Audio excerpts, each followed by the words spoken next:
nádherne. Som od rána strašne naštvaná. Si OK? Prečo to brzdí? Že mám novú kameru. Máme všetky konce dole. Moc som nadšená nebola. Pít, už máme konečne vymaľovaný.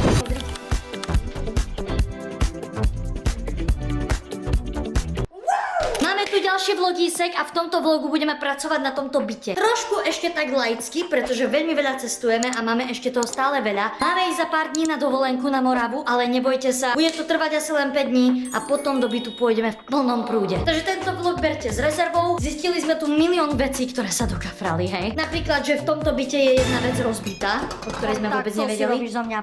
Alebo napríklad, že sa učím s týmto párnym čističom a zistím, že som ho používala úplne zle. Alebo že mám na hlave novú farbu vlasov. Áno guys, už smerujem k mojej blond. Takže užite si tento vlog, bude veľmi chaotický, bude sa mi pravdepodobne veľmi ťažko strihať. Budem veľmi naštvaná, že niečo také budem musieť strihať. Dávam to radšej sebe, pretože moji strihači by to psychicky nedali. Už ja to teraz psychicky nedávam. A hlavne kvôli týmto vlogom som si kúpila aj novú techniku, ktorú si tiež ukážeme v tomto videu. Takže enjoy! No nevyzerá to nádherne.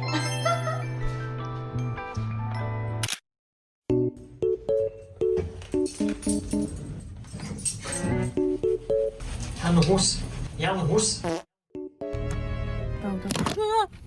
OK, potrebujem ešte odovzdať balíček, pretože som sa rozjela na Vintage, ako veľmi dobre viete. Milujem to. Som si to fakt veľmi obľúbila. Máte nastavené navigačku. Protože se furt připojuje na tebe. I hate it.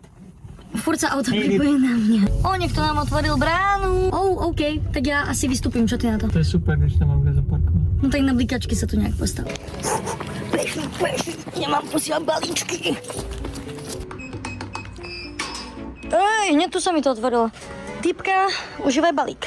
A ja bežím za Matejom. Čus ľudia, máme tu prvý vlog zo zajaďovania nového bytu. Je tu klasicky so mnou aj Matej. Matej musí byť za volantom, pretože ak by som ja mala robiť takéto intra, no tak už havarujeme. Dnes máme crazy deň. My sme ráno o 6:00 prišli vlakom do Prahy, boli sme v lôžku, spali sme tam. Ľudia, čo cestujú týmto vlakom, no tak určite vedia, že v tomto vlaku sa proste nevyspíte, hej, úplne na 100%.